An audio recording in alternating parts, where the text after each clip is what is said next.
爸爸，點解我次次砌得唔夠家姐高嘅？阿仔，想砌得好啊，基礎好重要。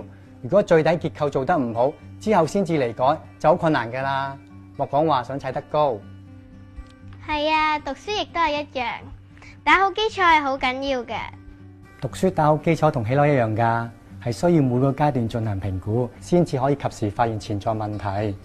好似尋日家長會老師咁講啊，小學3年級嘅 TSA 係幫學校及早了解學生喺中英數3科入面應該要識嘅嘢掌握得好唔好。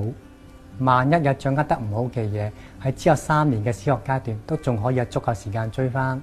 咁點樣可以打好基礎啊？要打好基礎，唔係靠盲目催谷，要針對翻未掌握好嘅嘢，然後揾正確嘅改善方法。